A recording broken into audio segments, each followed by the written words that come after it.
আচ্ছা, আমার কথা ক্লিয়ার শুনতে পাচ্ছো? জি স্যার, শোনা যাচ্ছে।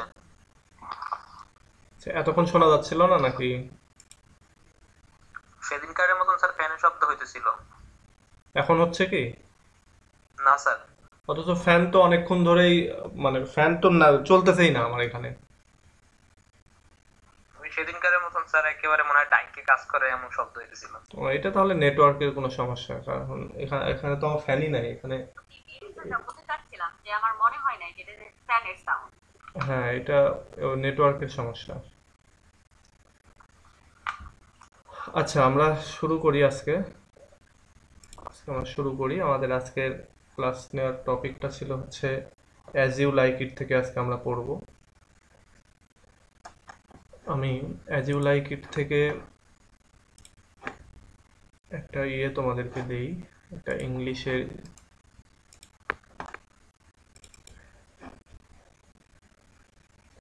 একটু ওয়েট করো, আমাদের ক্লাস রেকর্ডিং হচ্ছে, সো আজকে কোনো কিছু হারাবে না ইনশাল্লাহ। আমি এই যে তোমাদের গ্রুপে পোস্ট দিলাম একেবারে অ্যাক্ট ওয়াইজ সামারি।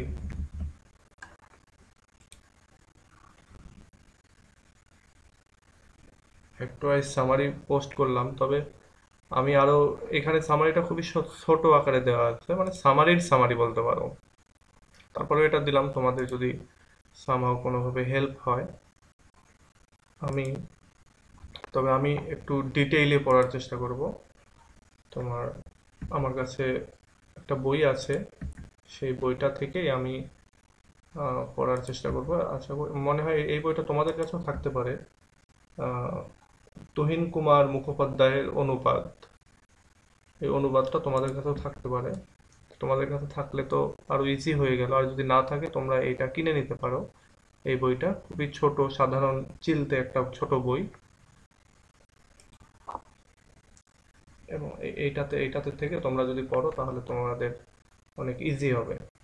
তবে তারপরেও আমি এখানে ইজি করে পড়ে দেওয়ার চেষ্টা করতেছি। এটা যেহেতু একটা কমেডি বা একটা নাটক, অনেক বড় এটা, তো এটাকে আমি একটু বাংলাতে তোমাদেরকে পড়ানোর চেষ্টা করব, আর তোমরা ইংলিশে যেটা আছে এখানে, এটা তোমরা দেখলেই বুঝতে পারবে ইংলিশের।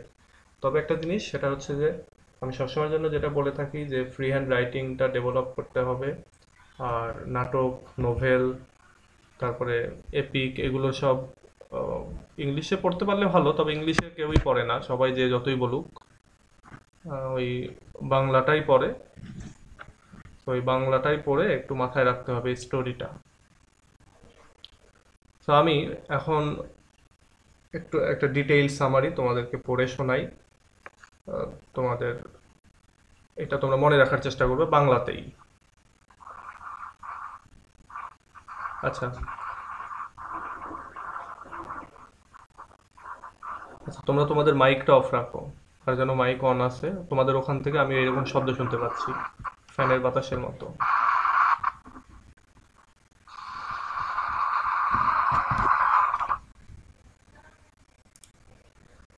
তানভীর হাসান, তুমি তোমার মাইকটা অফ রাখো, হ্যাঁ। মাইকটা অফ রাখলেই আর ওইটা শোনা যাবে না। আচ্ছা, দেখো আমি পড়ছি। অ্যাজ ইউ লাইক ইট, এটা মূলত একটা কমেডি, রোমান্টিক কমেডি। কমেডি হচ্ছে অনেক ধরনের হয়ে থাকে, তবে শেক্সপিয়ারের যতগুলো কমেডি রয়েছে ম্যাক্সিমামই হচ্ছে রোমান্টিক কমেডি। অর্থাৎ প্রেম ভালোবাসা থাকবে, এবং প্রেম ভালোবাসাটাকে পূর্ণতায় নিয়ে যাওয়ার জন্য কমেডি করা হবে, অনেক হাস্য রসাত্মক অনেক ঘটনা আসবে। তো এটাকে বলা হচ্ছে রোমান্টিক কমেডি। সো উইলিয়াম শেক্সপিয়ারের নাম শোনেনি এরকম লোক তো খুবই কম, শুধু ইংরেজি সাহিত্যেই না, সব সাহিত্যেই, যে যে সাহিত্যেই পড়ুক না কেন, মানে যে কেউ যদি পড়াশোনা করে থাকে তাহলেই সে উইলিয়াম শেক্সপিয়ারের নাম শুনেছে। তো বিশ্ব সাহিত্যে সর্বকালের বলা যেতে পারে যে সর্বশ্রেষ্ঠ কবি এবং নাট্যকার ছিলেন উইলিয়াম শেক্সপিয়ার। তিনি 1564 খ্রিস্টাব্দের 23শে এপ্রিল তিনি জন্মগ্রহণ করেন। এটা স্টোরির মতো করে মনে রাখবে, আমি যে স্টোরিটা বলছি এভাবে মনে রাখবে। তার জন্মস্থান হচ্ছে ইংল্যান্ডের ছোট একটা শহর, শহরটার নাম হচ্ছে Stratford on Avon. Stratford on Avon, এই জন্যে এই উইলিয়াম শেক্সপিয়ারকে কিন্তু বলা হয় বার্ড অফ অ্যাভন, মানে অ্যাভনের পাখি। এইটা একটা টিপ তোমাদের, মানে টিপ ঠিক না, এটা একটা ইনফরমেশন, এটা তোমরা মনে রাখো। এটা বিভিন্ন তোমাদের ভাইভাতে ধরতে পারে, তারপরে ব্রিফ কোশ্চিনে আসতে পারে, বা চাকরির পরীক্ষাগুলোতেও আসে যে who is called the bard of Avon. শেক্সপিয়ারের জন্ম যেহেতু এভন নামক শহরে, এই জন্য তাকে বলা হয় বার্ড অফ এভন। তো এখানে আরেকটা বিস্ময়কর তথ্য হচ্ছে যে 1616 খ্রিস্টাব্দে এই একই দিনে, যে দিনে তিনি জন্মগ্রহণ করছেন 23 এপ্রিল, সেই 23 এপ্রিলেই তিনি আবার মৃত্যুবরণ করেন। আচ্ছা, বলা হচ্ছে যে সম্ভবত 1587 খ্রিস্টাব্দে, তো 1587 খ্রিস্টাব্দে উইলিয়াম শেক্সপিয়ার তিনি লন্ডনে যান, এবং সেখানে মানে এক শহর থেকে আরেক শহরে, সাপোজ ধরো আহ, আমাদের দিনাজপুর থেকে ঢাকায় আসলো, ব্যাপারটা এরকম যে এভন থেকে, স্টার্টফোর্ডের যে এভন, সে এভন থেকে তিনি আসলেন হচ্ছে লন্ডনে, এবং লন্ডনে এসে তিনি একটা নাটকের দলের সাথে যুক্ত হলেন। প্রথম দিকে তিনি অন্য নাট্যকারদের সহযোগী হিসেবে কাজ করতেন, এবং পুরনো নাটকগুলোর যে মঞ্চায়নের দায়িত্ব বা নতুন করে যে মঞ্চায়িত হতো সেইগুলোতে তিনি কাজ করতেন, এবং কিছুদিনের মধ্যেই তিনি পুরোদস্তুর একেবারে নাট্যকার হয়ে ওঠেন। এবং এই নাট্যকার হওয়ার পূর্বে তিনি অনেক গল্পকে চিত্রনাট্য বা মানে নাট্যরূপ দিয়েছেন আর কি। 1588 থেকে 1612 এই সময়কালের মধ্যে তিনি অনেকগুলি নাটক ও এবং প্রায় 154টি সনেট, মানে প্রায় 37টা নাটক এবং 154টি সনেট তিনি রচনা করেন। এবং তার মধ্যে তিনি এছাড়াও তিনি আরো দুইটা বর্ণনাত্মক কবিতা লিখেন, যেমন একটার নাম হচ্ছে ভেনাস, আর একটার নাম হচ্ছে একটা নাম হচ্ছে ভেনাস অ্যান্ড অ্যাডোনিস অ্যাডোনিস, এবং আরেকটা হচ্ছে রেপ অফ লরেস। তো এই দুইটা হচ্ছে তিনি বর্ণনাত্মক কবিতা লিখেন, মানে অনেক বড় বড় কবিতা। আচ্ছা, উইলিয়াম শেক্সপিয়ারের নাটকগুলোকে আমরা যদি মানে একটু ডিভাইড করি, তাহলে উইলিয়াম শেক্সপিয়ারের নাটকগুলোকে তিনটা ভাগে ভাগ করা যায়। একটা হচ্ছে ট্র্যাজেডি, আরেকটা হচ্ছে কমেডি, এবং আরেকটা হচ্ছে হিস্টোরিক্যাল ড্রামা, যেগুলো সেগুলো। তাহলে একটা ট্র্যাজেডি, আর একটা কমেডি, আর একটা হচ্ছে হিস্টোরিক্যাল ড্রামা। তো বলা হচ্ছে যে এই সব ধরনের নাটকই রচনা করতে গিয়ে তিনি অনেক পারদর্শিতা দেখিয়েছেন। তবে আমরা আজকে যেই নাটকটা নিয়ে আজকে আলোচনা করবো সেটা হচ্ছে অ্যাজ ইউ লাইক ইট এর নাম, এবং এটা হচ্ছে একটা কমেডি, রোমান্টিক কমেডি। আচ্ছা, অ্যাজ ইউ লাইক ইট সম্পর্কে এবার একটু বলি। সেটা হচ্ছে অ্যাজ ইউ লাইক ইট নাটকটির রচনাকাল বা প্রথম এটা মঞ্চে কবে এটা মানে মঞ্চায়ন করা হয়েছিল এটা জানা যায় না। গবেষকেরা অনেক পরিশ্রম করে মোটামুটি একটা বিষয় নিশ্চিত করেছেন যে 1600 খ্রিস্টাব্দ বা তার কিছু আগে এই নাটকটি প্রথম মঞ্চায়িত হয়, এবং এটা বলা হচ্ছে সম্ভবত 1590 খ্রিস্টাব্দে প্রকাশিত থমাস লজ রচিত রোজালিন্ড এবং অ্যান্ড ইউফিয়াস এর গোল্ডেন লিগাসি নামক গ্রন্থদ্বয় থেকে আলোচ্য নাটকের উপাদান সংগৃহীত হয়েছে। অর্থাৎ এই নাটকের উপাদান বা এই নাটকের অনেক বিষয় তিনি উইলিয়াম শেক্সপিয়ার তিনি নিয়েছেন হচ্ছে থমাস লজ রচিত রোজালিন্ড অ্যান্ড ইউফিয়াস নামে একটা নাটক, সেই নাটক থেকে। আচ্ছা,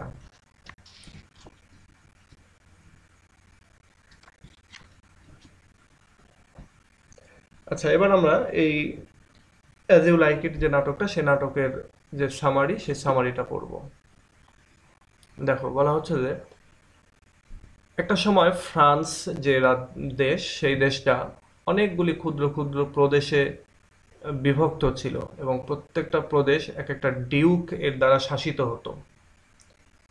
ডিউক হচ্ছে যেমন আমাদের আহ, শহরগুলোতে যেমন মেয়র আছে, ঠিক ওইখানে ওই রকমের ডিউক। তো বলা হচ্ছে যে এরকম ক্ষুদ্র ক্ষুদ্র প্রদেশে ভাগ করা ছিল, এবং সেখানে ডিউক দ্বারা সেগুলোকে শাসন করা হতো।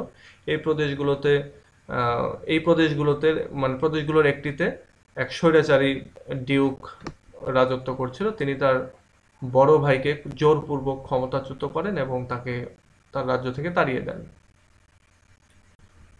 তো বিতাড়িত ডিউক আশ্রয় নিয়েছিলেন আহ, আর্ডেন নামক এক এক বনাঞ্চলের মতো যে জায়গা, সেটা মানে ফরেস্ট অফ আর্ডেন বলা হয় যেটাকে।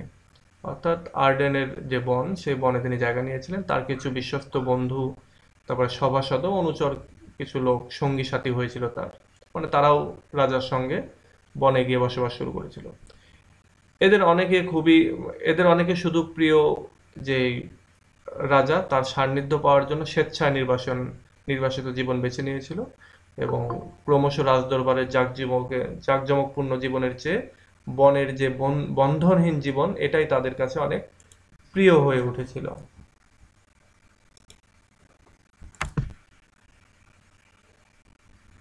আচ্ছা, মজার ব্যাপার হলো এখানে যে মাঝে মাঝেই অভিজাত সম্প্রদায়ের দু একজন যুবক ঘর ছেড়ে নির্বাসিত হতো, এবং তারাও এই বনে এসেই ডিউকের দলের সঙ্গে যুক্ত হতো। তো এই যে বিতাড়িত যে ডিউক, অর্থাৎ ডিউকরা দুই ভাই, বড় ভাইকে বিতাড়িত করে ক্ষমতাচ্যুত করে ছোট ভাই সে হচ্ছে ক্ষমতায় বসে। তো বলা হচ্ছে এই বিতাড়িত ডিউকের বড় ভাই যে ডিউক, তার একমাত্র কন্যা, তার নাম হচ্ছে রোজালিন্ড। নতুন ডিউক তার ভাইজিকে, অর্থাৎ তার ভাতিজিকে সে কি করে, তার বাবার সাথে বনে যেতে দেননি। আচ্ছা, এরপরে দেখো, তো বলা হচ্ছে যে সে তার বড় ভাইকে, নতুন যে রাজা সে তার বড় ভাইকে তাড়িয়ে দিলেও তার বড় ভাইয়ের যে মেয়ে, তাকে সে তাড়িয়ে দেয়নি।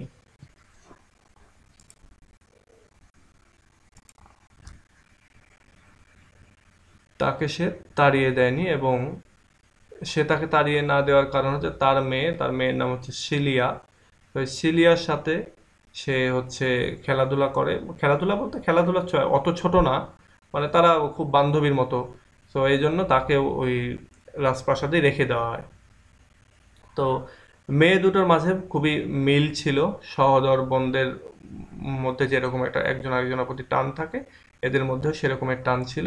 সিলিয়া সবসময় অনুভব করতো যে রোজালিন্ডের বাবার প্রতি তার বাবা, অর্থাৎ সিলিয়ার বাবা ন্যায়সঙ্গত আচরণ করেনি, এটা সে ফিল করতো। সো এই জন্য রোজালিন্ড অনেক সময় মনমরা হয়ে থাকতো, এবং আহ, যেহেতু চাচাতো বোনের এই অবস্থা, কাজিনের এই অবস্থা, সো এই অবস্থায় সে সবসময় চেষ্টা করতো তার যে চাচাতো বোন রোজালিন, তাকে একটু মানে প্রফুল্ল রাখার, একটু আনন্দে রাখার চেষ্টা করতো।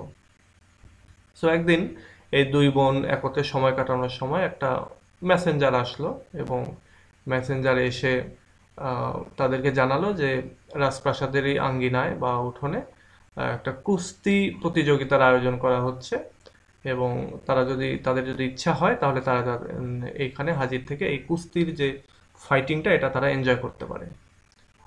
সো এই সময়টাতে সে অত্যন্ত জেদাজেদি বা পিড়াপিড়ি করতেছিল রোজালিন্ডের সাথে, যে চলো আমরা দেখি কুস্তির এটা। রোজালিন্ড দেখতে চাচ্ছিল না, কিন্তু তারপরেও আর কি গেল সিলিয়ার পিড়াপিড়িতে।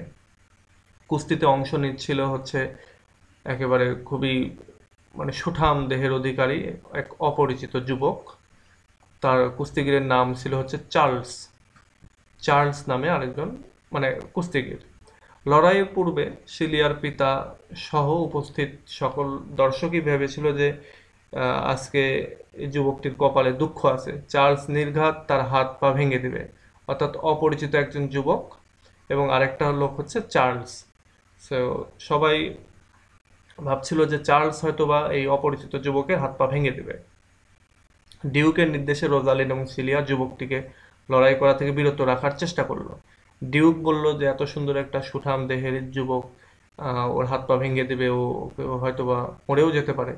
সো রোজালিন এবং সিলিয়াকে বললো যে তোমরা ওই যুবকটিকে নিষেধ করো, সে যাতে অংশগ্রহণ না করে। কিন্তু যুবক খুবই বিনয়ের সাথে বলল, মানে বিনয়ের সাথে এই অনুরোধটা প্রত্যাখ্যান করলো। যুবকের ভদ্রচিত চেহারা ও সুন্দর বাচনভঙ্গি দুই বোনের মধ্যে, বিশেষ করে রোজালিন্ডের যে মন, সে মনের ভেতরে একটু মানে কি নাড়া দিল। কুস্তি শুরু হলে উভয়ই কামনা করলো যেন যুবকটি যাতে আঘাত না পায়। যুবকটি অমঙ্গল আশঙ্কায় রোজালিন্ড বারবার কেঁপে উঠছিল, মানে তার মনের মধ্যে একটা আশঙ্কা তৈরি হচ্ছে। যাই হোক, সবাইকে বিস্মিত করে দিয়ে যুবকটি চার্লসকে পুরোপুরি কাবু করে ফেললো। মানে যেটা হয় যে নায়ক আর বাংলা সিনেমার ধরো জাম্বু, বাংলা সিনেমার নায়ক রিয়াজ এবং খলনায়ক হচ্ছে জাম্বু। এই দুইটার মারামারি হলে যেটা হবে আর কি, যেভাবেই হোক পরিচালক তো ওই যুবকটিকেই জেতায় দেবে, রিয়াজকেই জেতায় দেবে, যতই জাম্বু হোক শক্তিশালী। তো এখানেও ব্যাপারটা তাই ঘটলো। সিলিয়ার বাবা অর্থাৎ বর্তমান যে ডিউক, সে অপরিচিত যুবকের শক্তিমত্তায় মুগ্ধ হয়ে তার নাম ও পিতৃ পরিচয় জানতে চাইল। যুবক জানালো তার নাম হচ্ছে অরল্যান্ডো এবং সে তার রোল্যান্ড ডি বয়েসের কনিষ্ঠ পুত্র। অর্থাৎ তার যে বড় ভাই, তার নাম হচ্ছে, অর্থাৎ বর্তমান যে রাজা তার নাম হচ্ছে, অর্থাৎ সিলিয়ার যে বাবা তার নাম হচ্ছে ডিউক ফ্রেডারিক, এবং সিলিয়ার চাচা বা আগের যে রাজা তার নাম হচ্ছে রোল্যান্ড ডি বয়েস। অর্থাৎ আগের যে রাজা, যে রাজাকে তাড়িয়ে দিয়েছে, সেই রাজারই ছোট ছেলে হচ্ছে এই অরল্যান্ডো।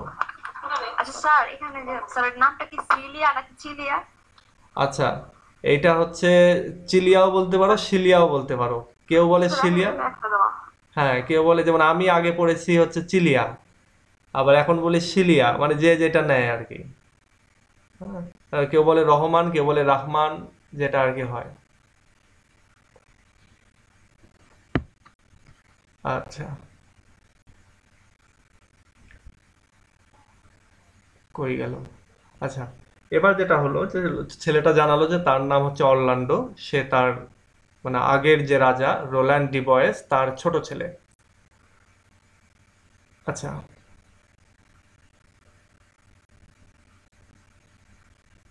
সরি আমি এখানে ভুল বলছিলাম। আহ, আগের যে রাজা তিনি তো বনবাসে আছেন আর কি।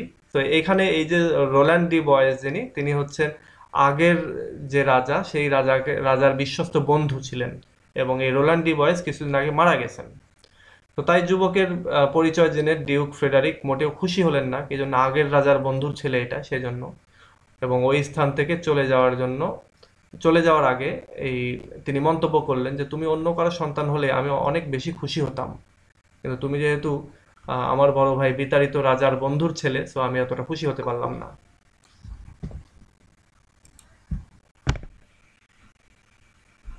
অরল্যান্ডো তার পিতার বন্ধুর সন্তান জানতে পেরে রোজালিন্ড তার প্রতি আরো আকৃষ্ট হলো। পিতৃব্য চলে যাওয়ার পর, মানে পিতা চলে যাওয়ার পর থেকে সে নিজ কণ্ঠ থেকে, মানে তার যে চাচা, সে চাচা চলে যাওয়ার পরে সে তার অর্থাৎ রোজালিন তার গলা থেকে একটা মালা খুলে এই জেন্টেলম্যানের হাতে দিল, অর্থাৎ অরল্যান্ডোর হাতে দিল, এবং অরল্যান্ডোকে বলল যে gentleman wear this for me, বলছে যে অরল্যান্ডো বা জেন্টেলম্যান তুমি এই মালাটা আমার জন্য পরো। I am out of suit with fortune and or I would give you more valuable present. বলছে যে আমি আসলে আমার সৌভাগ্য থেকে অনেকটা দূরে আছি, বা আমার এখন আসলে এর চেয়ে বেশি কিছু দেওয়ার নাই, তবে আমি যদি আমার ভালো পজিশনে থাকতাম তাহলে আমি তোমাকে আরো বেশি কিছু উপহার দিতাম। আচ্ছা, Duke Frederick Sir Roland de বয়েসের পুত্রের কথা যতই ভাবলেন ততই তার কেমন যেন রাগ হতে লাগলো। আচ্ছা, ডিউক ফ্রেডারিক হচ্ছে সিলিয়ার বাবা। সে এবার তার বড় ভাইয়ের বন্ধুর ছেলে অর্থাৎ অরল্যান্ডোর কথা যত মনে মনে চিন্তা করছেন তত তার রাগ হচ্ছে। রোজালিন্ডকে সে দরবারে প্রায় সবাই, মানে ওই দরবারে, রাজ দরবারে সবাই রোজালিন্ডকে অনেক আদর করত। এর কারণ একটাই ছিল, তার বাবা, যাকে আর কি বনে তাড়িয়ে দেওয়া হয়েছে, তার বাবার খুব সুন্দর গুণাবলী ছিল, তিনি অনেক ভালো মানুষ ছিলেন। ব্যাপারটা ফ্রেডারিকের খুব একটা ভালো লাগছিল না। এর মধ্যে যখন তিনি শুনতে পেলেন যে সিলিয়া এবং রোজালিন্ড অরল্যান্ডো সম্পর্কে আলাপ করছে, তখন তার রাগটা আরো বেড়ে গেল। তিনি রোজালিন্ডকে এই দণ্ডে প্রাসাদ ত্যাগ করে তার পিতার নিকট চলে যেতে বললেন। এই দণ্ডে বলতে মানে এক্ষুনি তুমি প্রাসাদ ত্যাগ করে চলে যাও, তিনি খুব রেগে গেছেন আর কি। সিলিয়ার অনেক অনুনয় সত্ত্বেও তিনি নিজ সিদ্ধান্ত পাল্টালেন না। অগত্যা সিলিয়া মনে মনে ঠিক করলো যে রোজালিন্ডের সাথে সেও রাজপ্রাসাদ ত্যাগ করবে। যে কথা সেই কাজ, ওই দিনই রাতের আধারে এই দুই বোন নির্বাসিত যে ডিউক অর্থাৎ বনে যে ফরেস্ট অফ আর্ডেনে যারা আছে আর কি, তাদের খোঁজে বেরিয়ে পড়ল। সিলিয়ার পরামর্শ অনুযায়ী দুইজনেই আহ, গ্রামীণ যে পোশাক বা সাধারণ মানুষের যে পোশাক, সেই পোশাক পরলো, তাদের রাজদরবারের পোশাক ছেড়ে। এবং রোজালিন্ড এখানে ছদ্মবেশ ধরলো, পুরুষের পোশাক পরলো সে, দুই বোন সিদ্ধান্ত নিল যে কেউ যাতে তাদের পরিচয় জানতে চাইলে, যদি কেউ জানতে চায় যে তোমরা কারা, তখন রোজালিন্ড বলবে যে তার নাম হচ্ছে গ্যানিমিড এবং তার সাথে আছে তার বোন অ্যালিয়েনা। অর্থাৎ সিলিয়া তার নাম চেঞ্জ করে অ্যালিয়েনা রাখলো এবং রোজালিন্ড তার নাম চেঞ্জ করে গ্যানিমিড রাখলো। এবং এই দুইজনের মধ্যে রোজালিন্ড সে পুরুষের পোশাক পরে পুরুষের বেশ ধারণ করলো এবং রাজদরবারের একটা ভার, যেটাকে আমরা ফুল বলি, সো এই রাজদরবারের ভার টাসিস্টনকে তারা মানে তাদের সাথে নিল। মানে যেরকম থাকে না গোপাল ভাঁড় রাজদরবারে, ঠিক এরকমই হচ্ছে টাসিস্টন হচ্ছে এই ফ্রেডারিক রাজার হচ্ছে গোপাল ভাঁড়। তো তারা একটা সময় বেরিয়ে পড়লো, বেরিয়ে পড়ে তারা হাঁটতে হাঁটতে একটা বনের কাছে আসলো এবং তারা খুবই ক্লান্ত হয়ে পড়লো। সিলিয়া বলেই ফেললো এই সময় যে আমার আর সামনে আগানোর শক্তি নেই। রোজালিন্ড তাকে উৎসাহ দেওয়ার চেষ্টা করলো, কিন্তু মানসিকভাবে সে খুবই দুর্বল হয়ে পড়েছিল, কারণ বুঝতে পারছিল যে সে তার বড় বোনের মাঝে তার বাবাকে খুঁজে পাওয়া সহজ হবে না আর কি। সেক্ষেত্রে তারা ক্ষুধা পিপাসায় অচিরেই কাইল হয়ে পড়লো।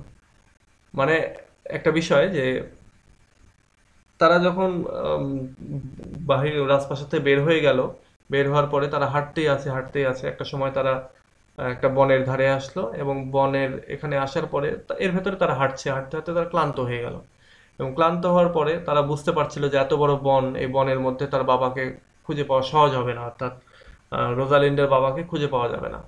সো এইটা এবং একই সঙ্গে তাদের ক্ষুধা পিপাসা দুটোই লাগলো, যার কারণে তারা খুব কাহিল হয়ে পড়লো। ঠিক ওই সময়ই করিন নামে এক গরিব রাখাল সেখানে এলো। রোজালিন তার সঙ্গে আলাপ করলো এবং অনুরোধ করলো যে আমাদেরকে একটু খাবার দাও এবং তুমি যদি কিছু মনে না করো তাহলে আমরা আজকে এখানে থাকতে চাই তোমার এখানে। এরপরে করিন, করিন হচ্ছে একজন রাখাল, এটা মনে রেখো। করিন জানালো যে সে নিজেই খুবই নিতান্ত দিনহীন, খুবই দরিদ্র, তবুও সে তাদের যথাযথ যথাসাধ্য যত্ন আরতি করবে। এরপরে রোজালিন্ড, সিলিয়া এবং টাসিস্টন তারা তার সঙ্গে গেল। করিন তাদের আপ্যায়ন ও বিশ্রামের ব্যবস্থা করলো। তখন রোজালিন্ডের মনে কিছুটা জোর আসলো আর কি। হঠাৎ করেই তার অরল্যান্ডের কথা ভীষণ মনে পড়তে লাগলো, মানে নায়কের কথা মনে পড়তে লাগলো আর কি। ওদিকে অরল্যান্ডোর দিনও ভালো যাচ্ছিল না। পিতা স্যার রোল্যান্ডের মৃত্যুর পূর্বে তার লেখাপড়ার ভার দিয়েছিল তার বড় ভাই অলিভারের ওপরে ন্যস্ত করেন। অর্থাৎ অরল্যান্ডোর বড় ভাই ছিল অলিভার, সেই অলিভারকে ছোট ভাইয়ের পড়াশোনার দায়িত্ব দেওয়া হয়। কিন্তু অলিভার দায়িত্ব পালনে উদাসীন ছিল। অরল্যান্ডোর লেখাপড়া শিখতে না পারলেও চারিত্রিক মাধুর্যের কারণে অনেকেরই প্রিয় পাত্র ছিল হচ্ছে অরল্যান্ডো। সেজন্য সে বড় ভাইয়ের চোখের বালিতে পরিণত হয়। মানে বড় ভাই এবার তাকে দেখতে পারে না, যে সবাই ছোট ভাইকে এত পছন্দ করে এই জন্য। চার্লসের সাথে যখন অরল্যান্ডো কুস্তি করতে যায়, মানে যে যে কুস্তিটা আমরা এর আগে দেখলাম আর কি, যেখানে আর কি রোজালিন তার প্রেমে পড়ে। সো চার্লসের সাথে যখন অরল্যান্ডো কুস্তি করতে চায়, তার আগে অলিভার চার্লসকে ডেকে বলেছিল যে তুমি যদি সুযোগ পাও তাহলে অরল্যান্ডোর হাড় গোড়ে করে ভেঙে দিও। কিন্তু লড়াইয়ে চার্লসের শোচনীয় পরাজয় ঘটে এবং অলিভারের যে লক্ষ্য সেই লক্ষ্য পূরণ না হওয়ায় তার মেজাজ আরো খারাপ হয়ে থাকে এবং সে শপথ করে যে অরল্যান্ডো ঘুমিয়ে থাকার সময় সে তার শয়নকক্ষে আগুন লাগিয়ে দেবে। কিন্তু বৃদ্ধ চাকর, যার নাম হচ্ছে অ্যাডাম, সে এই পরিকল্পনা শুনে ফেলে এবং সে অরল্যান্ডোকে বলে যে তুমি পালিয়ে যাও। এবং ছোট ভাইয়ের গৃহত্যাগ করার সময় অরল্যান্ডো অ্যাডামকে সঙ্গে করে নিয়ে যায়। অর্থাৎ অরল্যান্ডো যখন এই যে বড় ভাইয়ের ষড়যন্ত্র থেকে বাঁচার জন্য বাড়ি থেকে যখন বের হয়ে যায়, তখন সে যাওয়ার সময় তার সঙ্গে অ্যাডাম যে হচ্ছে তাদের যে চাকর, তাকে সঙ্গে করে নিয়ে যায়। এবং রোজালিন্ড ও সিলিয়ার মতো তারাও পথশ্রমে হাঁটতে হাঁটতে ক্ষুধায় কাবু হয়ে পড়ে। অ্যাডামকে গাছতলায় রেখে অরল্যান্ডো খাদ্যের সন্ধানে বনের ভেতরে ঘুরতে থাকে। একসময় সে দেখতে পায় যে গাছের তলে কিছু লোক খেতে বসেছে এবং সে তখন আসলে তাদেরকে চিনতে পারে যে তারা অন্য আর কেউ না, ওই সেই নির্বাসিত যে ডিউক এবং তার অনুচরবৃন্দ। অর্থাৎ ঘুরে ফিরে সবাই ওই ফরেস্ট অফ আর্ডেন, সেই ফরেস্ট অফ আর্ডেনে আসে। তো এখন ফরেস্ট অফ আর্ডেনে কি কে কে আছে? ওই যে আগের যে রাজা যাকে নির্বাসন দেওয়া হয়েছে তার সভাসদবর্গ এবং তার সঙ্গে আরো যারা ছিল তারা, এবং অন্যদিকে রোজালিন্ড, তারপরে সিলিয়া এবং তাদের সঙ্গে টাচিস্টন এবং এখন আসলে হচ্ছে অরল্যান্ডো এবং অ্যাডাম। তো এরা সবাই ঘুরে ফিরে সুন্দরবনে আসলো আর কি। আচ্ছা, এখন যখন অরল্যান্ডো এসে দেখছে যে এরা সবাই খাওয়া দাওয়া করছে, অরল্যান্ডো তরবারি বের করে চিৎকার দিয়ে বলল যে তারা খাওয়া না থামালে সে জোর করে তাদের খাবার কেড়ে নেবে। এবার ডিউক তাকে শান্তভাবে শোনালো যে সে এমন বেপরোয়া আচরণ কেন করছে। অরল্যান্ডো বলল যে সে ক্ষুধায় কাহিল হয়ে পড়েছে। ডিউক তখন তাদের সাথে তাকে খাবার গ্রহণ করার জন্য বলল এবং তার সদয় আচরণের জন্য অরল্যান্ডোর মন মানে গলে গেল আর কি। কথা প্রসঙ্গে সে অ্যাডামের কথা বলল। আচ্ছা, এখানে আমরা একটা জিনিস দেখতে পাচ্ছি যে অরল্যান্ডোও তার বাবার যে বন্ধু তাকে কিন্তু চিনতে পারেনি, ডিউককে চিনতে পারেনি, যার জন্য সে তরবারি বের করে আর কি গেছে যে আমাকেও খেতে দাও বা এরকম কিছু একটা। আচ্ছা, কথার প্রসঙ্গে অ্যাডামের কথা বলল এবং জানালো যে সে তার আহ, ক্ষুণ্ণিবৃত্তি না হওয়া পর্যন্ত সে কিছুই খাবে না। ডিউক তাকে আশ্বাস দিল যে মানে অরল্যান্ডোকে আশ্বাস দিল যে হচ্ছে মানে তুমি এরকম রাগান্বিত হয়েও না বা তুমি এরকম আহ, তরবারি বের করে যে ইয়ে করবা এটা বিশৃঙ্খলা করবে, এটা করো না। তারপর অরল্যান্ডো সে তার মানে অ্যাডামকে সে সাথে নিয়ে শান্ত হলো এবং সকলের সেবা শুশ্রূষার মাধ্যমে অ্যাডাম অনেকটা ভালো হয়ে উঠলো। আচ্ছা, অ্যাডামের এখানে আসলে ভালো হয়ে ওঠার কথা এখানে বলা হচ্ছে যে অ্যাডাম যে অনেক ক্লান্ত হয়ে পড়েছিল, ক্ষুধায় মরা মরা যে অবস্থা, সেটার ব্যাপারে আর কি বলা হচ্ছিল। অ্যাডাম অনেকটা পাগল হয়ে যাওয়ার মতো অবস্থা। আচ্ছা, এবার ডিউক যে মানে ওল্ড পুরাতন যে ডিউক অর্থাৎ যে বনের ভেতরে আছে, সেই ডিউক জানালো যে অরল্যান্ডো তারই বন্ধু স্যার রোল্যান্ডের সন্তান। সে খুবই খুশি হলেন এটা জেনে। তারপর কথা মতো অরল্যান্ডো ও অ্যাডাম তার সঙ্গীদের সাথে বনে বসবাস করতে লাগলো। অর্থাৎ অরল্যান্ডো যদিও রাজাকে চিনতে পারেনি, কিন্তু রাজা তো তার বাবার কথা শুনে অরল্যান্ডোকে চিনে ফেলেছে। তো এবার রাজা তার পরিচয় দিল এবং অরল্যান্ডো তাদের সঙ্গে থাকা শুরু করলো। আচ্ছা, এবার অরল্যান্ডো বনে এসে রোজালিন্ডের কথা ভুলতে পারেনি। সে বনের অনেক গাছের মানে গাছের সাথে শালবাকর আর কি তুলে খোদাই করে রোজালিন্ডের নাম লিখে রাখলো। কোনো কোনো গাছে প্রেমের কবিতা লিখে সে কাগজকে টাঙিয়ে দিল সে। মানে রোজালিন্ডের প্রেমে সে হাবুডুবু খাচ্ছে আর কি। এবার করিনের ওখানে ছদ্মবেশী রোজালিন্ড এবং সিলিয়া সময় খুব একটা খারাপ কাটছিল না। একদিন তারা বনের মধ্যে ঘুরতে বের হলো এবং গাছের গায়ে খোদাই করা দেখতে পেলো যে এবং কিছু কবিতা দেখতে পেলো এবং দুই বোন অবাক হয়ে গেল যে কে এই কাজ করলো বনের মধ্যে। তারা অরল্যান্ডোকে আসতে মানে ঠিক ওই সময় তারা দেখতে পেলো যে অরল্যান্ডো ওইদিকেই আসছে। রোজালিন্ডের দেয়া সেই যে গলার মালা সেটা তার গলায় পড়েছিল আর কি সে সময়। অরল্যান্ডো কিন্তু পুরুষের পোশাক পরিহিতা রোজালিন্ডকে চিনতে পারলো না। যেহেতু সে পুরুষের পোশাক পরে আছে সেহেতু সে চিনতে পারেনি। এরপরে এখানে আরেকটা ক্যারেক্টার ছিল যার নাম হচ্ছে গ্যালিলিও। সো এই গ্যালিলিওর সাথে সে আলাপ করতে লাগলো, রোজালিন্ড ওরফে গ্যালিলিও। তো রোজালিন্ডের ওরফে গ্যালিলিও রসিকতার ছলে তাকে বলল যে এই প্রেমিক যুবক গাছে গাছে রোজালিন্ড নাম খোদাই করে গাছ নষ্ট করে ফেলেছে। সে যদি যুবকের আচ্ছা, এইখানে আছে হচ্ছে গ্যালিলিও, তবে মেবি জ্ঞানীমিডটাই হবে আর কি। আমি আরেকটু যাওয়ার পরে বলতাম আর কি কথাটা। সে যদি যুবকের সন্ধান পায় তো সে তাকে কিছু সদুপদেশ দিবে এবং তার প্রেম রোগ নিরাময় করবে। হুম। অরল্যান্ডো সবিনয়ে জানালো যে সে নিজেই আসলে এই কাজটা করেছে, সেই প্রেমিক যুবক। তারপর সে বলল যে এই যে এবার জ্ঞানীমিড কথা আসছে আর কি। বলে যে জ্ঞানীমিড তাকে সেই যেন তাকে সদুপদেশ যেটা সেটা যেন দেয়। জবাবে গ্যানিমিড বলল যে সে যেন প্রতিদিন তার এবং অ্যালিয়েনার কুটিরে গিয়ে তার সাথে দেখা করে। তখন সে রোজালিন্ডের ভূমিকা নেবে এবং অরল্যান্ডোর সাথে প্রেমের অভিনয় করবে যাতে ধীরে ধীরে অরল্যান্ডের মাথা থেকে প্রেমের ভূত নামে। মানে ব্যাপারটা এরকম যে অরল্যান্ডো যেহেতু গাছে গাছে খোদাই করে রোজালিন্ডের নাম লিখেছে এবং কাগজে কবিতা লিখে এবার রোজালিন্ডের নাম লিখে টাঙিয়ে দিয়েছে গাছে গাছে। তো এটা দেওয়ার পরে যখন রোজালিন্ডের সাথে দেখা হলো আবার অরল্যান্ডের এখানে, তখন অরল্যান্ডো রোজালিন্ডকে চিনতে পারেনি, কিন্তু রোজালিন্ড ঠিকই কিন্তু চিনতে পেরেছে। তো চিনতে পারার পরে এবার তারা জানতে পারলো যে অরল্যান্ডোই সেই লোক, এবং অরল্যান্ডোকে বললো যে তুমি একটা কাজ করো, তোমার তো প্রেমের ভূতে পাইছে, তো তুমি আমার সাথে এখানে প্রতিদিন এসো, আমি তোমাকে রোজালিন্ড হয়ে অভিনয় করব। যদিও সে রিয়েলি সেই রোজালিন্ড, তারপরে সে বলছে যে আমি রোজালিন্ড হয়ে অভিনয় করবো এবং তোমার কাছ থেকে ধীরে ধীরে একটা সময় এই প্রেমের ভূতটা চলে যাবে। অরল্যান্ডো কিছু ভেবেচিন্তে গ্যানিমিডের প্রস্তাবে রাজি হয়ে গেল। পরবর্তী কিছুদিন সে নিয়মিতভাবে গ্যানিমিড এবং এলিয়েনার কুটিরে আসতে লাগলো। গ্যানিমিড রোজালিন্ডের সাথে তার প্রেম প্রেম খেলাটা ভালোই জমালো, কারণ অরল্যান্ডো প্রায় গ্যানিমিডকে বলতো যে রোজালিন্ডকে পাওয়ার জন্য কতটা উদ্গ্রীব সে, সেটা ছদ্মবেশী রোজালিন্ড এতে খুবই মানে মজা পেত, আত্মপ্রসাদ অনুভব করতো। আচ্ছা, রোজালিন্ড ইতিমধ্যেই শুনতে পেয়েছিল অরল্যান্ডের কাছে যে নির্বাসিত আগের যে ডিউক সিনিয়র যিনি, তিনি এই বনেই বসবাস করছেন। এবং একটা সময় অগত্যা সে একদিন গানিমিডের ছদ্মবেশে ডিউকের সাথে দেখা করলো, মানে তার বাবার সঙ্গে। রোজালিন্ড তার বাবার সঙ্গেই ছদ্মবেশেই দেখা করলো। ডিউক নিজের মেয়েকে চিনতে পারলেন না।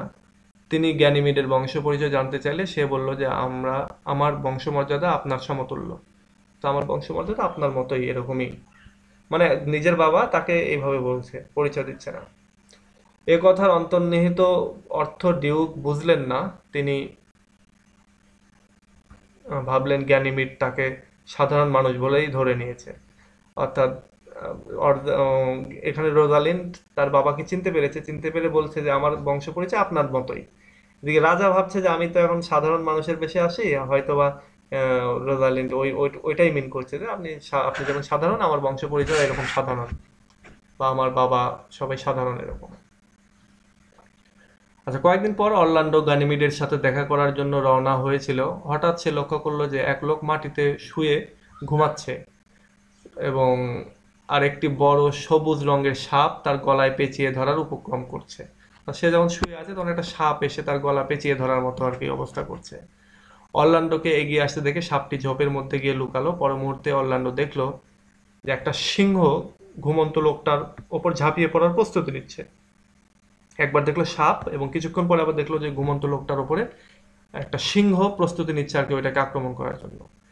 সে লোকটাকে সিংহের মুখ থেকে বাঁচানোর সিদ্ধান্ত নিল। লোকটার মুখের দিকে তাকাতে সে চমকে উঠলো। এই যে তারই বড় ভাই অলিভার। অর্থাৎ অরল্যান্ডো এবার বুঝতে পারলো যে এটা তারই বড় ভাই অলিভার, সেও এই বনের মধ্যে চলে আসছে, এবং এসে সে পড়ে আছে আর কি, অসুস্থ, ক্ষুধা, ক্লান্তি এগুলোতে। তার মনে বড় ভাইয়ের ষড়যন্ত্রের ও দুর্ব্যবহারের স্মৃতি ভেসে উঠলো। এক মুহূর্তের জন্য তার মনে হলো যে অলিভারের আসলে সিংহই তাকে খেয়ে নিক, কিন্তু পরক্ষণে সে হলো যে হাজার হলো তো আমারই তো ভাই।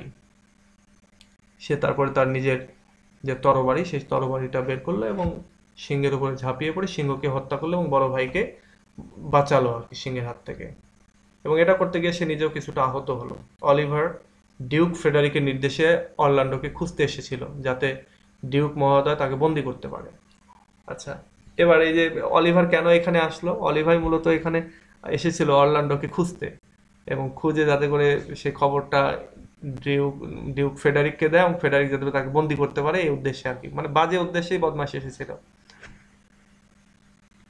অরল্যান্ডো সিংহের সাথে মোকাবেলা করে তার মানে করার সময় অলিভার জেগে উঠে, সে ছোট ভাইকে চিনতে পারলো, কিন্তু এই মুহূর্তে সে ভাবলো অরল্যান্ডো তার প্রতি হয়তো বা খুব খারাপ আচরণই করবে।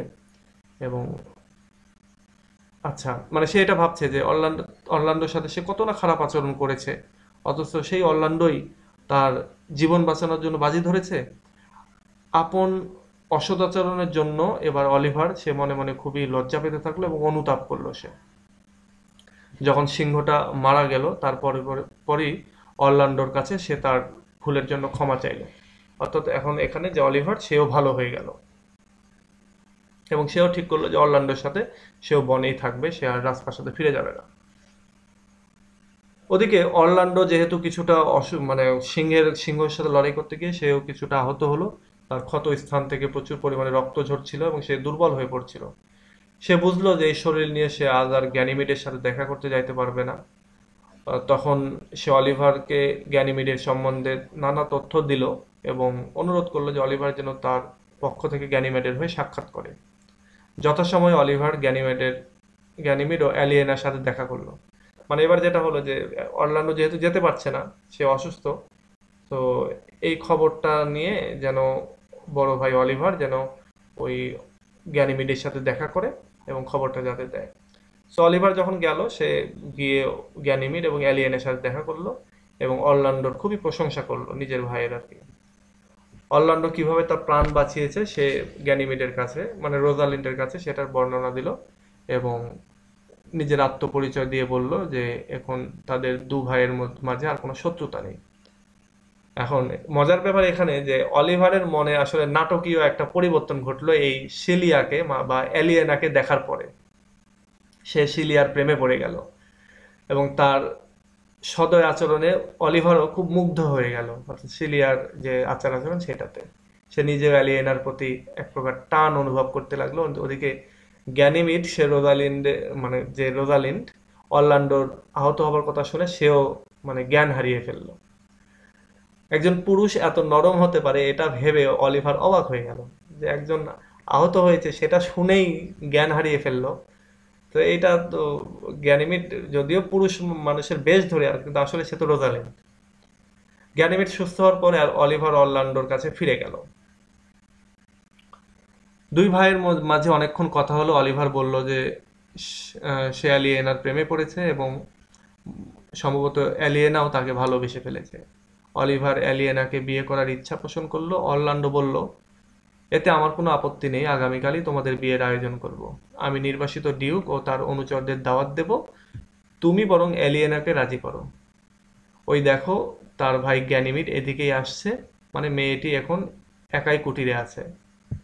মানে গ্যানিমিড এবার হচ্ছে অরল্যান্ডোকে সাথে দেখা করতে চলে আসছে। মানে গ্যানিমিড বলতে তোমরা জানো যে রোজালিন্ড।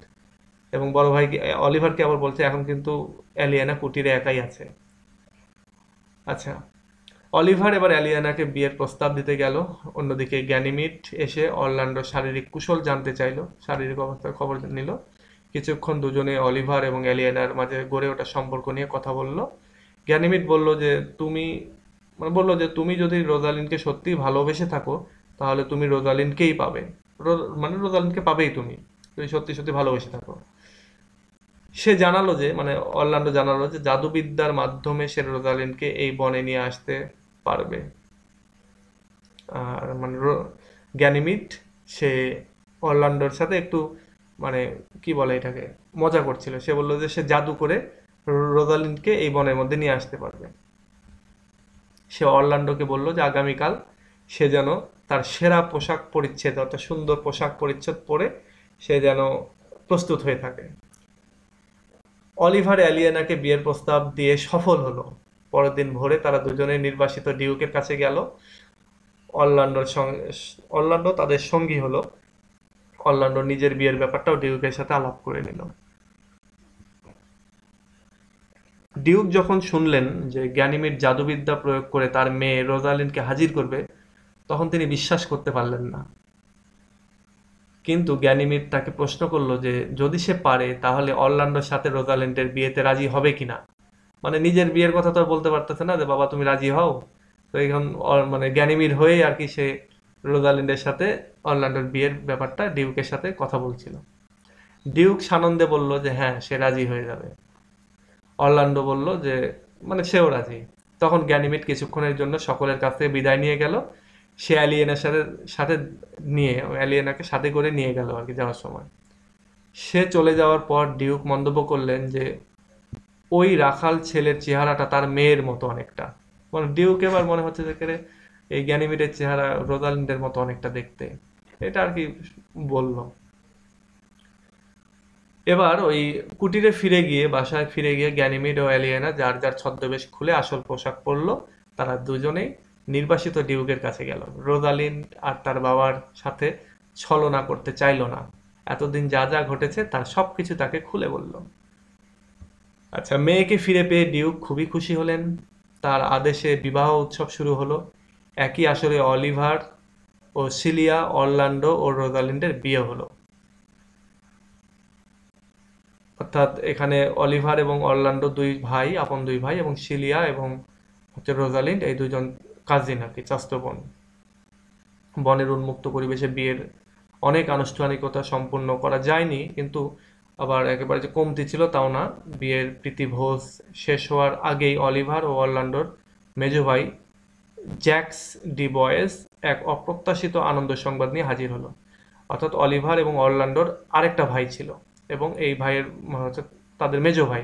অলিভার সবার বড়, এরপর হচ্ছে জ্যাক, সে হচ্ছে মেজো, এবং সবার ছোট হচ্ছে অরল্যান্ডো।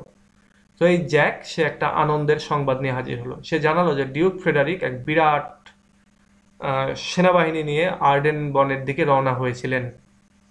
অর্থাৎ ফরেস্ট অফ আর্ডেনে হামলা চালাবে, এইটার জন্য ডিউক ফ্রেডারিক সে একটা বিরাট সেনাবাহিনী নিয়ে রওনা হন। তার উদ্দেশ্য ছিল যে বনবাসী বড় ভাইকে বন্দি করার পরে হত্যা করবেন। অর্থাৎ রোজালিন্ডের বাবাকে বন্দি করে তাকে হত্যা করবে। কিন্তু বনের কাছে এসে এক বৃদ্ধ সাধুর সাথে দেখা হয়ে যায়। সাধুর সাথে কিছুক্ষণ কথা বলে ফ্রেডারিকের মনের অভাবনীয় পরিবর্তন আসে। তিনি বড় ভাইকে বন্দি করা থেকে নিবৃত্ত হন, সংসারেও হন বিতরাগ। মানে সংসারী, মানে এই যে জীবন, রাজার যে জীবন, সেই জীবন তারা ভাল লাগে না। সবশেষে তিনি নির্বাসিত ভাইকে রাজ্য ফিরিয়ে দেওয়ার ঘোষণা দেন, এবং আগে বনে যারা পালিয়ে এসেছিল তাদেরকেও তিনি সহায় সম্পত্তি যেগুলো বাজেয়াপ্ত করেছিলেন সেগুলো তাদেরকে ফিরিয়ে দিতে চাইলেন। তিনি নিজে আড়ম্বরপূর্ণ জীবন ত্যাগ করে সন্ন্যাস জীবন মানে গ্রহণের সিদ্ধান্ত নিলেন। অর্থাৎ সিলিয়ার বাবা এখন সে রাজ দরবার ছেড়ে সে সন্ন্যাসী হওয়ার চিন্তা করলো। এই সুসংবাদের বিবাহের যে উৎসব, সে উৎসবটা আরো বেড়ে গেল এবং চারদিকে সুখের বাতাস বইতে লাগলো। তো এই হচ্ছে কাহিনী। এর ভেতরে আরো বেশ কিছু কাহিনী আছে, যেমন রাখাল রয়েছে, হচ্ছে সিলভিয়াস এবং অড্রি, সরি, ফোবি, এই দুইজনের বিয়ে হয়। তারপরে এখানে টাচিস্টন এবং হচ্ছে এটার নাম কি বলে, অড্রি নামক আরেকজন, এই দুজনের বিয়ে হয়। তো আমরা এগুলো আর বেশ কিছু জিনিস সামারি জানার কারণে এগুলো স্কিপ করে ফেলেছি। তো এগুলো আমরা প্রশ্ন পড়ার সময় পেয়ে যাব আর কি। আচ্ছা, এবার আমি আরো বেশ কিছু আলোচনা করি এই নাটক সম্পর্কে। আর তার আগে তোমরা বলো তো আমার কথা শুনতে পাচ্ছ কিনা এবং তোমাদের কোনো কোশ্চেন আছে কিনা। জি স্যার, শুনতে পাচ্ছি। স্যার, উইলিয়াম শেক্সপিয়ারের সবগুলো ড্রামাই তো মানে সবগুলো নামে কিছু হিডেন মিনিং বা মিস্ট্রি থাকে। এখানে অ্যাজ ইউ লাইক ইট কেন নাম দেওয়া হয়েছে? আচ্ছা, এটা আমরা জানবো সামনে। এটা একটু বলবেন কি? আচ্ছা, আমি বলবো। আচ্ছা, আচ্ছা, আমি আলোচনার প্রেক্ষিতে একসময় বলবো অবশ্যই এই নামের কথা।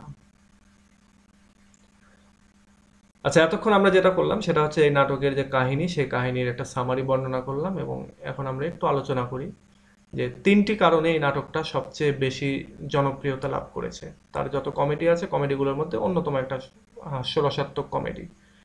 তো এইটার কারণ হচ্ছে, একটা হচ্ছে প্রেমের নাটক, এই জন্য বিখ্যাত হয়েছে, এবং নাটকের পুরো নাটকটারই আর কি থিম বা টপিক যেটা, সেটা হচ্ছে যে প্রেম, লাভ।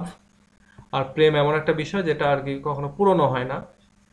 সো প্রথম দর্শনে প্রেম, যেটা বলা হচ্ছে লাভ অ্যাট ফার্স্ট সাইট, এইটা হচ্ছে এই নাটকের সেরা নিদর্শন আর কি। লাভ অ্যাট ফার্স্ট সাইট বলতে যা বোঝায়, এই নাটকটির প্রত্যেকটা ক্যারেক্টারের ক্ষেত্রে এই ঘটনাটাই ঘটেছে। রোজালিন্ড কুস্তির জন্য প্রস্তুত, অরল্যান্ডোকে দেখেই দুর্বল হয়ে পড়ে তার প্রতি। অরল্যান্ডো রোজালিন্ডকে দেখেই দুর্বল হয়ে পড়ে, এবং ফরেস্ট অফ আর্ডেনের গিয়ে তাদের মানে কীর্তিকলাপের কথা আর কি আমরা তো জানলামই। অরল্যান্ডো সে গাছে গাছে রোজালিন্ডের নাম লিখে রাখছিল, এবং অলিভার সে যখন অ্যালিয়েনাকে বা ওরফে সিলিয়াকে আর কি যখন দেখলো, তখন নিজের অপরাধ বোধের কথা এবং অরল্যান্ডোর প্রতি তার কৃতজ্ঞতার কথা ব্যক্ত করছিল। মেয়েটি এক মুহূর্তেই সে তার ভালোবাসা, মানে তাকে ভালোবাসে ফেললো।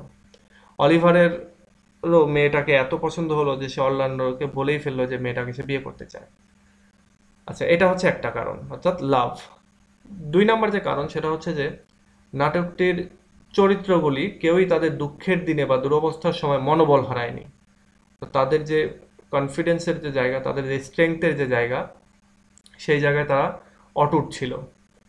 তারা প্রকৃতির কোলে আশ্রয় নিয়েছিল এবং তারা তাদের মনের মধ্যে যত হাসি মানে যত দুঃখ কষ্ট ছিল সবই হাসি মুখে জয় করার চেষ্টা করেছে। শহরের যে কোলাহলপূর্ণ যে জীবন এবং রাজদরবারের যে জাঁকজমকপূর্ণ জীবন তার চেয়ে প্রকৃতির জীবনটাকেই তারা এই মানে শ্রেয়তর বা বেস্ট মনে করেছে আর কি। আচ্ছা, সো এই দিক দিয়ে উইলিয়াম শেক্সপিয়ার এই নাটকটির মাধ্যমে মানুষদেরকে প্রকৃতির কোলে ফিরে যাওয়ার বা প্রকৃতিকে ভালোবাসার যে একটা বিষয় সেটা আর কি তিনি বলেছেন, এই শিক্ষাটা তিনি দিতে চেয়েছেন।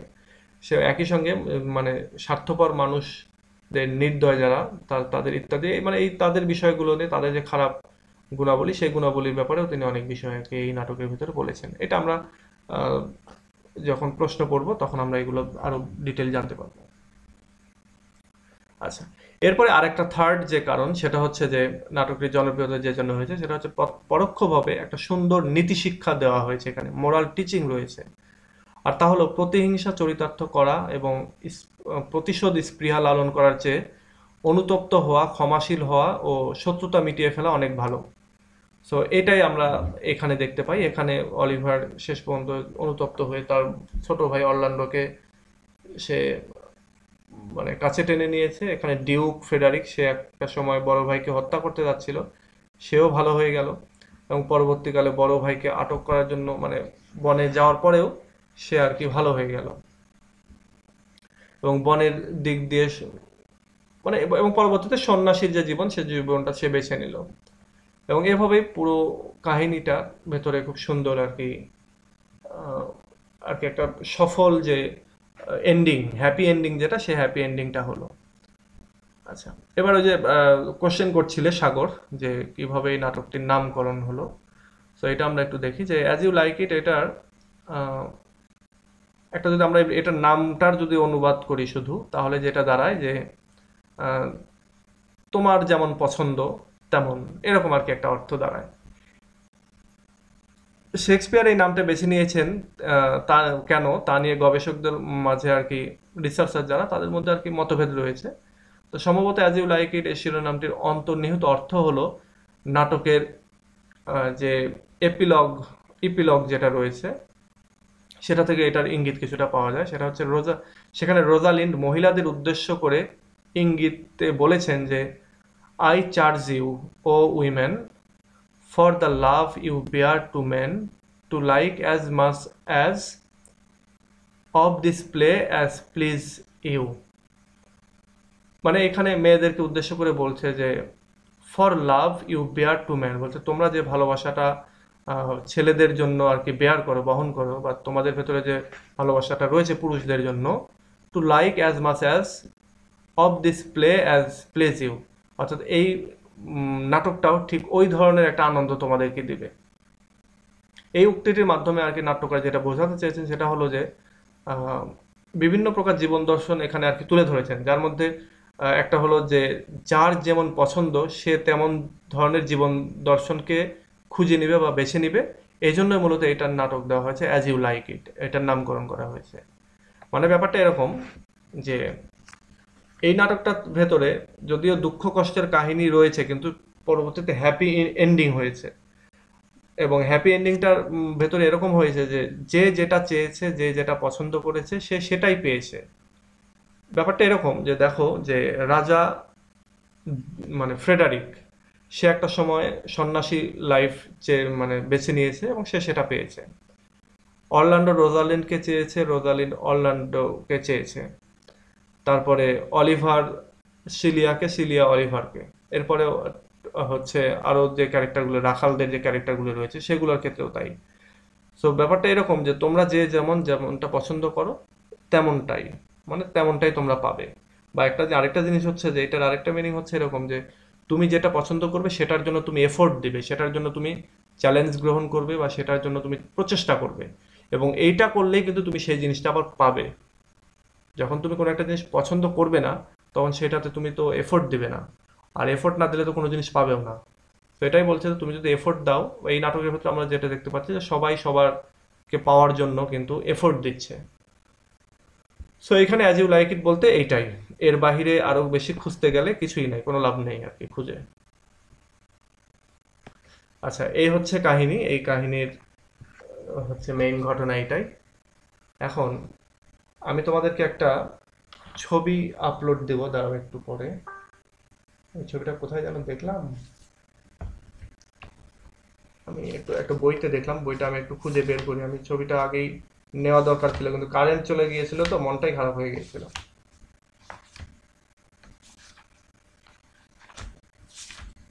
একটু ওয়েট করো।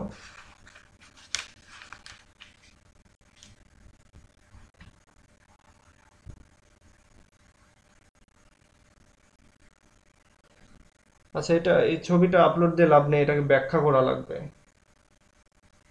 আচ্ছা, আমি আরেকটা দেই, সেটা হচ্ছে যে এই নাটকের ভেতরে তিনটা থিম কাজ করেছে। মানে তিনটা ঠিক না, মানে স্পেসিফিক তিনটা না, বেশ কয়েকটা থিম। তার ভেতরে যেমন লাভ থিম একটা, আর এটা হচ্ছে প্যাস্টোরাল থিম। প্যাস্টোরাল থিম বলতে গ্রাম্য যে পরিবেশ, মানে এখানে ফরেস্ট অফ আর্ডেনে যে বনের ভেতরে যে অ্যাক্টিভিটিগুলো চলেছে, সেটাকে বলা হচ্ছে প্যাস্টোরাল থিম। এরপরে রয়েছে ফ্যামিলি রিলেশনশিপস। এখানে ফ্যামিলি রিলেশনশিপস বলতে যে রোজালিন্ড বা তারপরে সিলিয়া, তাদের ভেতরে যে একটা সম্পর্ক, রোজালিন্ড এবং তার বাবার মধ্যে যে সম্পর্ক, এই ফ্যামিলি রিলেশনশিপ, এটা হচ্ছে একটা হচ্ছে মানে সুন্দর একটা থিম। এরপরে এখানে একটা জিনিস রয়েছে যে ক্যারেক্টারদের যে টাইপ বা তাদের যে গুণাবলী, তাদের যে ক্যারেক্টারিস্টিক্স, সেগুলো আর কি এখানে গুরুত্বপূর্ণ। এবং আরেকটা বিষয় হচ্ছে এখানে যে মোটিভেশনাল যে থিম, সেটাও এখানে গুরুত্বপূর্ণ। মোটিভেশনাল থিম বলতে যে দুঃখ কষ্ট থাকলে যে হতাশ হয়ে যাইতে হবে, ব্যাপারটা এরকমটা না। দেখো এখানে সবাই কিন্তু সবারই প্রথম মানে হিস্টোরিটা হচ্ছে দুঃখের। অরল্যান্ডোকে তার ভাই দেখতে পাচ্ছে না, মেরে ফেলার মানে চেষ্টা করছে। আর তারপরে সিনিয়র ডিউককে জুনিয়র ডিউক সে দেখতে পাচ্ছে না। রোজালিন্ডকে বাড়িতে আটকে রাখা হয়েছে। সো এই সব কিছুই কিন্তু শুরুতেই স্টোরিটা হচ্ছে দুঃখের, বাট শেষে গিয়ে একটা হ্যাপি এন্ডিং। সো এই যে হ্যাপি এন্ডিং, এই হ্যাপি এন্ডিং থেকেই একটা মোটিভেশনাল যে বিষয়, সেটা হচ্ছে এফোর্ট দিতে হবে। এবং এফোর্ট দিলেই অ্যাজ ইউ লাইক ইট, তুমি যেটা যেমনভাবে চাইবে সেটা তেমনভাবেই পাবে আর কি, বা যাকে ইচ্ছা যদি চাও তাকে পাওয়ার জন্য এফোর্ট দিলে তুমি পাবে। আচ্ছা, এবার এখানে এই যে ক্যারেক্টারগুলি যেটা রয়েছে, সেই ক্যারেক্টারগুলি সম্পর্কে যদি আমি একটু একটু আইডিয়া দেই। ক্যারেক্টারগুলি আলাদা আলাদা করে আলোচনা করা যেতে পারে। সো এখানে যেহেতু ওরকম আলাদা আলাদাভাবে আলোচনা করার সুযোগ কম, অনেক সময় লাগবে, সেহেতু আমি একটা রাফ একটা আইডিয়া দিচ্ছি। সেটা হচ্ছে রোজালিন্ড। রোজালিন্ড হচ্ছে এই নাটকের প্রধান যে হিরোইন, এবং আহ, এর হচ্ছে অনেক মানে খুবই নোবেল লেডি আর কি। এবং সে হচ্ছে ভালোবাসার রোগে আক্রান্ত। অরল্যান্ডো হচ্ছে তার মানে প্রেমিক। এখানে এই রোজালিন্ডের একটা সবচেয়ে বড় যে গুণাবলী, সেটা হচ্ছে তার উইট, অর্থাৎ তার উপস্থিত বুদ্ধি বা জ্ঞান। এইটা তোমরা যদি এই নাটকটা কখনো বাংলায় লাইন বাই লাইন পড়ো, এটা এটা পড়তে পারো, এটা খুব বেশি বড় যে তা না, বাংলা অ্যাভেলেবল আছে, তোমরা লাইব্রেরিগুলোতে পেয়ে যাবা। তো বাংলাটা পড়লে এখানে দেখতে পাবা যে, বা ইংলিশে অনেক কমেন্টে তোমরা পাবা তার উইটি যে এক্সপ্রেশন, সেই এক্সপ্রেশনের নিদর্শন। এছাড়াও তার আরেকটা কোয়ালিটি হচ্ছে ইন্ডিপেন্ডেন্স, অর্থাৎ সে স্বাধীন বা ফ্রিডমলি সব কাজ করতে পেরেছে এখানে। তারপরে ক্লিয়ার আইড বলতে ফোকাস, তার ফোকাসটা সবসময়ের জন্যই পজিটিভ ছিল। এবং রিয়েলিস্টিক চিন্তাভাবনা করতো, রিয়েলিস্টিক অ্যাটিটিউড ছিল তার মধ্যে। এবং ভালোবাসার দিক থেকে সে অনেক অনেস্ট, অর্থাৎ অনেস্ট তার লাভের দিক থেকে, এবং একই সঙ্গে তার লয়্যালটি ছিল। তো এটা হচ্ছে রোজালিন্ডের ক্যারেক্টারিস্টিক্স। এরপরে আমরা যদি অরল্যান্ডোর দিকে তাকাই, তাহলে অরল্যান্ডো হচ্ছে এই নাটকের হিরো। সে অনেক সাহসী, কারণ শুরুতে আমরা কুস্তি করতে দেখতে পেয়েছি যে জাম্বুর সাথে সে কুস্তি করছে। সো এখানে আমরা দেখতে পেলাম হচ্ছে তাকে অনেক সাহসী, কার্জিয়াস, একই সঙ্গে রোমান্টিক এবং এলিজাবেথান জেন্টেলম্যান। অর্থাৎ এখানকার এই নাটকের হিরো হচ্ছে এই অরল্যান্ডো। তাকে বলা হচ্ছে এলিজাবেথান জেন্টেলম্যান, অর্থাৎ এলিজাবেথান যুগের রাইটিং যেহেতু এটা, সো এই এলিজাবেথান হিরো আর কি সে।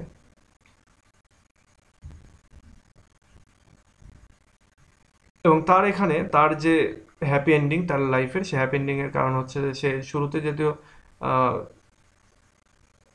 হচ্ছে অনেক দুঃখ কষ্টে তার লাইফটা চলে, কিন্তু পরবর্তীতে সে আহ, ভালোবাসা তাকে তার এই দুঃখ কষ্টটাকে ভুলতে সাহায্য করে।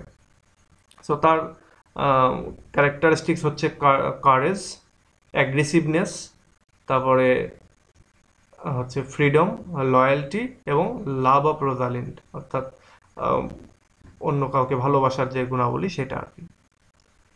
এরপর আমরা এখানে আরেকটা পাবো, সেটা হচ্ছে জ্যাক। জ্যাক হচ্ছে এই অরল্যান্ডোর মেজো ভাই।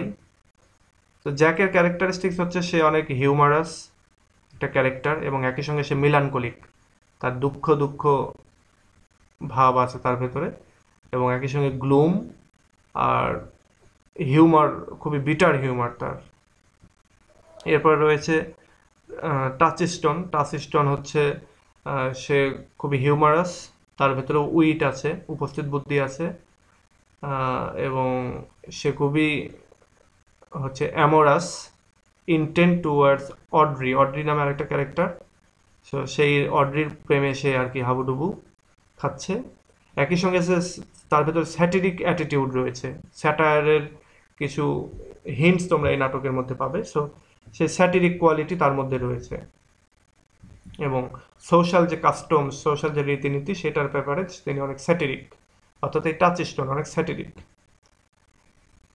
এরপরে রয়েছে সিলিয়া। সিলিয়া হচ্ছে একই সঙ্গে কনফিডেন্ট, তারপরে রোজালিন্ড যে তার বড় কাজিন, সেই কাজিনের প্রতি সে অনেক লয়াল, এবং তার ভেতরে উৎফুল্লতা রয়েছে, এবং তার ভেতরেও একই সঙ্গে অনেক সুন্দরী চার্ম রয়েছে, এবং সেও উইটি, তো তারও উপস্থিত বুদ্ধি রয়েছে। সো এইগুলো হচ্ছে আমরা এই নাটকের ক্যারেক্টারগুলির মানে ক্যারেক্টারিস্টিক্স আমরা পেলাম। সো এই হচ্ছে আলোচনা। এখন এই আলোচনা থেকে, পুরো আলোচনা থেকে তোমাদের কোনো আলো মানে কোশ্চেন আছে কিনা?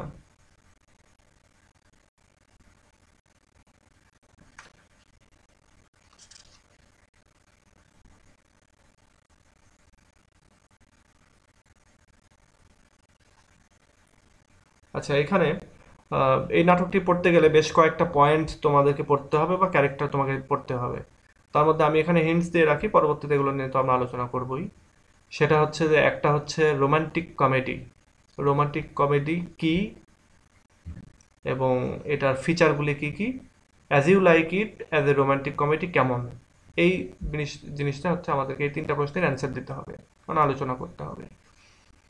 এরপরে রয়েছে forest of Arden. Forest of Arden বলতে যে বনের ভেতরে সবাই গিয়ে মিলিত হয়ে যাচ্ছিল, সো এই বনের একটা গুরুত্ব রয়েছে এই নাটকের ভেতরে। সো এই ফরেস্ট অফ আর্ডেন সম্পর্কে আমাদেরকে জানতে হবে।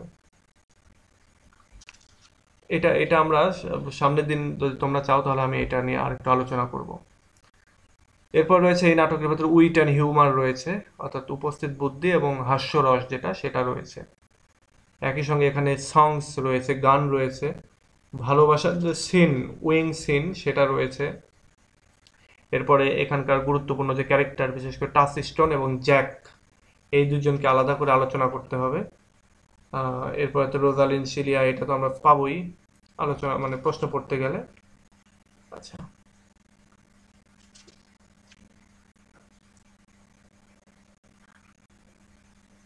এখানকার যে গুরুত্বপূর্ণ কোশ্চেনগুলো আমি যেটা এবার দিয়েছিলাম সাজেশনে, সেটা আমি যদি তোমাদেরকে একটু দেখাই। এই যে এখানে যদি তোমরা দেখো, সেটা হচ্ছে যে দেখো এই তিনটা প্রশ্ন, এই তিনটা প্রশ্ন আমি দিয়েছি এবারকার যারা পরীক্ষার্থী সেকেন্ড ইয়ারের তাদের থেকে। যেমন bring out the romantic elements in as you like it. As you like it এর ভিতরে রোমান্টিক এলিমেন্ট কী কী রয়েছে সেই জিনিসগুলো। এরপর রয়েছে ডিপিক দ্য ক্যারেক্টার অফ শিলিয়া, অর্থাৎ শিলিয়ার যে ক্যারেক্টার সেই ক্যারেক্টারটা আলোচনা করতে বলেছি। এবং আরেকটা হচ্ছে write on Shakespeare's wit and humour in as you like it. As you like ইটের মধ্যে শেক্সপিয়ার যে উইট অ্যান্ড হিউমার ইউজ করেছেন, সে উইট অ্যান্ড হিউমার সম্পর্কে আলোচনা। এই প্রশ্নগুলো খুবই সহজ, ড্রামার প্রশ্নগুলো খুবই সহজ, তবে একটা জিনিস মাথায় রাখতে হবে, ড্রামায় কিন্তু মার্কস কম আসে। তুমি অনেক সুন্দর লিখে আসছো কিন্তু মার্কস পাবে না, এই জিনিসটা কিন্তু ড্রামার ক্ষেত্রেই ঘটে। সো এটার কিছু টিপস অ্যান্ড ট্রিক্স রয়েছে, কি করলে ড্রামায় ভালো মার্কস পাওয়া যাবে, সেটা আমরা পরবর্তীতে আলোচনা করব।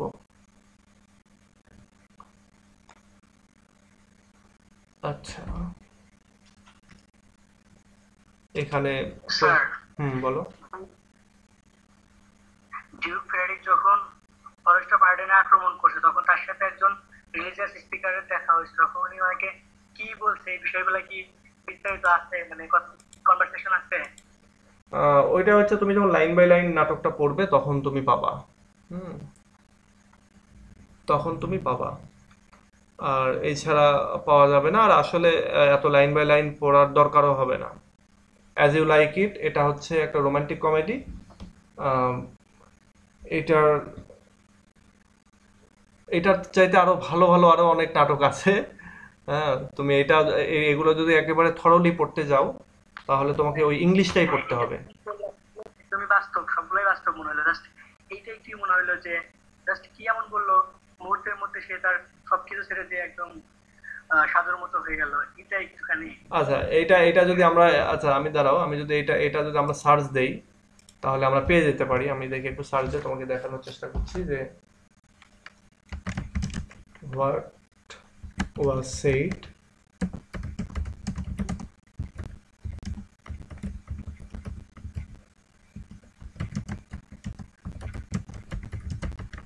অ্যাজ ইউ লাইক ইট এর মধ্যে ডিউক ফিডারকে কি বলা হয়েছিল।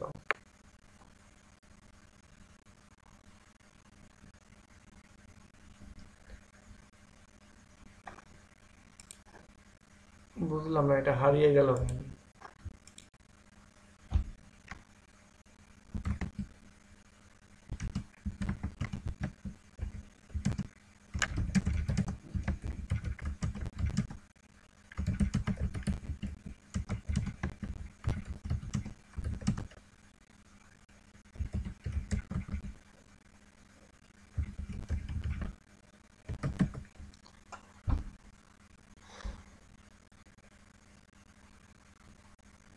শিট, আমার এখানে নেটই চলে গিয়েছে, নেটের লাইনটাই চলে গিয়েছে। তোমরা তো লাইনেও নেই, কারণ আমার এখানে নেটের লাইনটাই কেটে গিয়েছে। রাজশাহীর এই একটা সমস্যা, রাজশাহীতে নেটের লাইন খুব একটা ভালো না। আমি ইভেন লাস্ট যে 1 মাস তোমাদের সাথে কথা বললাম, ক্লাস নিলাম, এটা কিন্তু আমার গ্রাম থেকে, বাট এইখানে দেখো লাইনটা কেটে গিয়েছে। তো এখন তোমরা আমাকে দেখতে পাচ্ছ না, আমি বুঝতে পারছি, কিন্তু আশা করছি তোমরা এই ভিডিওটা তো আছেই, ভিডিওটা তো পাচ্ছই। তো ভিডিওটা থেকে তোমরা এই মুহূর্তের এই জিনিসটা জানতে পারবে। আচ্ছা ঠিক আছে, আমি সাগর তুমি যে এই প্রশ্নটা করেছে এই প্রশ্নটার অ্যান্সার আমরা সামনে দিন দেবো। আজকে যেহেতু নেট নাই, সো এটা আমি আর দেখাতে পারলাম না। সো ঠিক আছে, আজকে এ পর্যন্তই। নেক্সট ক্লাসে আবার আমরা কথা বলবো। নেক্সট ক্লাসটা আবার এই অ্যাজ ইউ লাইক ইট নিয়ে, অ্যাজ ইউ লাইক ইটের যে ছোট ছোট বিষয়গুলি যেগুলো গুরুত্বপূর্ণ সেগুলো নিয়ে আমরা আলোচনা করব।